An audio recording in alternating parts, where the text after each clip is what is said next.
నేను మహేశ్వర్ రెడ్డి గారిని అడుగుతా ఉన్నా, ఎందుకంత భయమయ్యా నీకు కిషన్ రెడ్డి అంటే? నీకు బీసీలు ఓట్లు వేయలేదా? నిర్మల్లో బీసీల శాతం ఎంతుందో మర్చిపోయినవా? మళ్ళీ చట్టసభల్లో పోటీ చేసే ఆలోచన లేదా నీకు?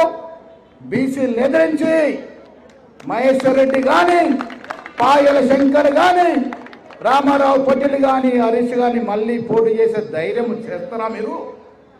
ఎస్సీ ఎస్టీ బీసీలు లేకుంటే మీకు చట్టసభలు ఎక్కడివయ్యా? కిషన్ రెడ్డికి భయపడి, అమిత్ షాకి భయపడి మీరు నోళ్లు మూసుకుంటే ఆదిలాబాద్ ప్రజానికం మిమ్మల్ని క్షమించదుగాక క్షమించదనే మాట చెప్తా ఉన్నాను. ఎమ్మెల్యేలుగా గెలిచింది ఎందుకు? తోక ముడుచుకుని ఇంట్లో కూర్చోటానిక? పార్లమెంట్ సభ్యుడు నిలిచాడు నగేష్ గారు.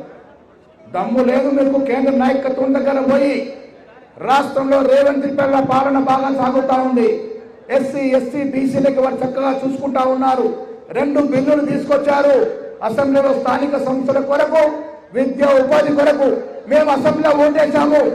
ఇవాళ మద్దతు ఇవ్వకుంటే మా పరువు పోతుందని గోడు వెళ్ళవేసుకునేటువంటి ధైర్యం లేనటువంటి ఎమ్మెల్యేలు ఈ జిల్లాలో ఉన్నారని చెప్పుకోవడానికి సిగ్గేస్తుందనే మాట కూడా చెప్తా ఉన్నాను.